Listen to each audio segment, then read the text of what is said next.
তো নমস্কার বন্ধুরা, এডুকেশন কালচার ইউটিউব চ্যানেলে তোমাদের প্রত্যেককে স্বাগত। তো আজকের দিনে দাঁড়িয়ে অর্থাৎ প্রায় 2026-এর একদম গা ঘেঁষে এসে তোমরা অনেকেই আমাকে প্রশ্ন করছো যে দাদা 2026-এ আমাদের পলিটেকনিক বা ডিপ্লোমা অ্যাডমিশান কিভাবে হবে, কারা এলিজিবল ইত্যাদি বিষয়। তো আজকের এই ভিডিওতে সেটাই সম্পূর্ণ বলবো, তাই ভিডিওটা শেষ পর্যন্ত অবশ্যই দেখবে। তো দেখো, পলিটেকনিক বা ডিপ্লোমা আদতে কিন্তু 3 বছরের একটা কোর্স। ঠিক আছে, 3 বছরের মূলত একটা টেকনিক্যাল কোর্স। তোমরা যারা 2026-এ মাধ্যমিক দেবে এবং তার আগে অর্থাৎ 2025 পর্যন্ত পাস আউট স্টুডেন্টরা রয়েছে, ধরো 2024-এ পাস করেছো, 2023-এ পাস করেছো, 2020-তে পাস করেছো, 2016-তে পাস করেছো, মাধ্যমিক মিনিমাম কোয়ালিফিকেশান মাধ্যমিক পাস করেছো, তো তোমরা প্রত্যেকেই ডিপ্লোমার ফার্স্ট ইয়ারে জেক্সপো অ্যাডমিশনের জন্য এলিজিবল। ডিপ্লোমার সেকেন্ড ইয়ার থার্ড সেমিস্টারে একটা অ্যাডমিশন হয় যেটাকে বলা হয় ভোকলেট। তো সেই ভোকলেটে অ্যাডমিশনের জন্য তোমাকে 10+2 অর্থাৎ মাধ্যমিকের পর হায়ার সেকেন্ডারিতে সায়েন্স থাকতে হবে, অথবা তোমাকে ক্লাস 10-এর পর ভোকেশনাল এডুকেশন নিয়ে 2 বছর পড়াশুনো করতে হবে, অথবা তোমাকে 10th পাস করার পর 2 বছরের আইটিআই ডিগ্রি তোমার কাছে থাকতে হবে, তবে কিন্তু সরাসরি তুমি ডিপ্লোমা ইঞ্জিনিয়ারিংয়ের সেকেন্ড ইয়ার থার্ড সেমিস্টারে অংশগ্রহণ করতে পারবে। ওকে, এবার আসি মানে কিভাবে ভর্তি প্রক্রিয়া প্রত্যেক বছর কন্ডাক্ট করা হয়। দেখো, লাস্ট 2023 সালে যেটা হয়েছিল সেটা হচ্ছে তোমাদের অ্যাপ্লিকেশন ফর্ম ফিল আপ। যে কোনো পরীক্ষার সবার আগে কিন্তু সেই কাউন্সিল বা বোর্ডের দ্বারা নোটিফিকেশান পাবলিশ হয় যে তোমাদের এবছর ডিপ্লোমার ভর্তি প্রক্রিয়ার জন্য অ্যাপ্লিকেশান ফর্ম ফিল আপ শুরু হচ্ছে এত তারিখ থেকে, লেটসে ফেব্রুয়ারি থেকে, ফেব্রুয়ারি 10 তারিখ থেকে বা মার্চের 20 তারিখ থেকে, যাই হোক। তো সেই রকমই কিন্তু আমাদের যে West Bengal state council of technical and vocational education and skill development রয়েছে, তারাও কিন্তু অফিসিয়ালি তোমাদেরকে একটা নোটিফিকেশান জারি করার মাধ্যমে জানিয়ে দেবে যে তোমাদের 2026 সালের অ্যাপ্লিকেশান ফর্ম ফিল আপ প্রক্রিয়া কবে থেকে শুরু হবে। প্রত্যেক বছরই অ্যাপ্লিকেশান ফর্ম ফিল আপ প্রক্রিয়া একটু দীর্ঘদিন চলা একটা প্রক্রিয়া, কোনো কোনো ক্ষেত্রে 2 মাস এমনকি 3 মাস পর্যন্ত কিন্তু অ্যাপ্লিকেশান ফর্ম ফিল আপ চলে। এই অ্যাপ্লিকেশান ফর্ম ফিল আপ হয়ে যাওয়ার পর দ্বিতীয় প্রক্রিয়া হচ্ছে 2023 সালে যেটা হয়েছিল সেটা হচ্ছে এক্সামিনেশন। তবে 2023 সালের পর থেকে 24 এবং 25 পরপর দুটি শিক্ষাবর্ষ অর্থাৎ 24-25 এবং 25-26 2 বছরেই কিন্তু কোনো রকম কোনো পরীক্ষা কন্ডাক্ট করায়নি West Bengal state council of technical and vocational education and skill development. তার পিছনে অবশ্য তারা অনেকগুলো যুক্তি দিয়েছে যেগুলো কিন্তু বেশ শক্তপোক্ত। তো 2026 সালেই সেই হিসেবেও তোমাদের এক্সামিনেশান জেক্সপো হওয়ার বা ভোকলেট হওয়ার সম্ভাবনা কিন্তু কম। তবুও তোমাদের বলবো হালকা ফুলকা প্রিপারেশান নিয়ে রাখবে, যদি হয়ে যায় সেক্ষেত্রে তোমরা প্রবলেমে যাতে না পড়ো। ওকে, এরপর অ্যাপ্লিকেশান ফর্ম ফিল আপ হলো, যদি এক্সাম হয় এক্সাম হলো, না হলে এক্সাম হলো না। এরপর হবে মেরিট লিস্ট বা র্যাঙ্ক কার্ড পাবলিশ হওয়া।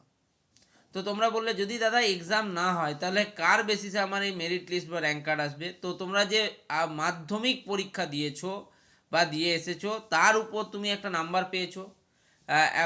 তোমাদের ফিজিক্যাল সায়েন্স, ম্যাথামেটিক্স, ইংলিশের মতো সাবজেক্ট অবশ্যই প্রত্যেকের ক্ষেত্রে আছে।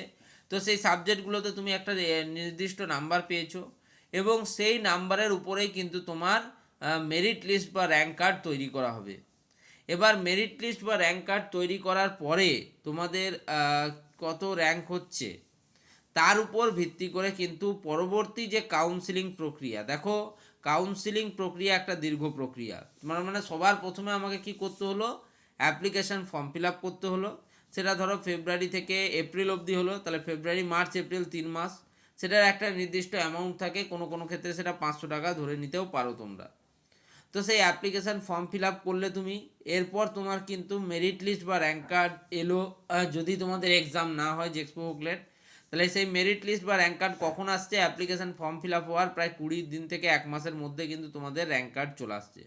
অর্থাৎ যদি আমি টাইম লাইনটা এরকম ধরি, তাহলে February, March, April application form fill up, মে মাসে আসবে তোমাদের কিন্তু যে মেরিট লিস্ট বা র্যাঙ্ক কার্ড। এবার জুন মাস থেকে কিন্তু তোমাদের শুরু হবে কাউন্সিলিং। কাউন্সিলিং হতে মোটামুটি 3 মাস লাগে, জুন, জুলাই, আগস্ট, এই 3 মাস তোমরা ধরতে পারো যে প্রায় কাউন্সিলিং প্রক্রিয়াতেই সেটা কিন্তু সেই সময়টা চলে যাবে। আমি এটা একদম তোমাদের একটা খালি এক্সাম্পল দিচ্ছি, এটাকে কখনোই কম্প্যাক্ট কিছু ধরে নেবে না যে এই ডেটের মধ্যে বা এই সময়ের মধ্যে এগুলো হবে। মানে কাউন্সিলার হিসেবে এগুলো হওয়া উচিত, টাইমটা এরকম টাইম ফ্রেমটাই হওয়া উচিত। ওকে, তো কাউন্সিলিং কি? কাউন্সিলিং একটা বৃহৎ প্রক্রিয়া। যদি আমি এক কথায় তোমাকে বোঝাতে যাই যে কাউন্সিলিং কি, তাহলে কিন্তু এই ভিডিওটা অনেক অনেক বড় হয়ে যাবে, ঠিক আছে? তো তাই কাউন্সিলিং নিয়ে আমার 2023-এর, 2024-এর, 2025-এর ভিডিও রয়েছে।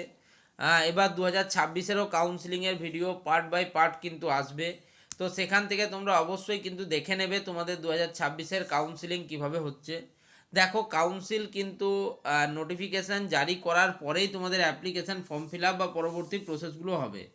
তাই কাউন্সিলের ইম্পর্টেন্স এখানে কিন্তু অনেক বেশি, ঠিক আছে? তো এই কাউন্সিলিং যে প্রক্রিয়া, তো এই কাউন্সিলিং প্রক্রিয়াটাকেও কতগুলো ধাপে ভাগ করা হয়।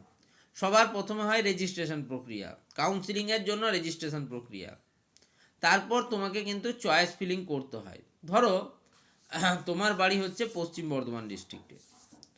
এবার তোমার দেখা গেল যে মেরিট লিস্ট বা র্যাঙ্ক কার্ড অনুযায়ী তোমার একটা ভালো র্যাঙ্ক এসছে, ধরো তোমার আন্ডার 1000 র্যাঙ্ক এসছে, 1000-এর মধ্যে তোমার র্যাঙ্ক এসছে।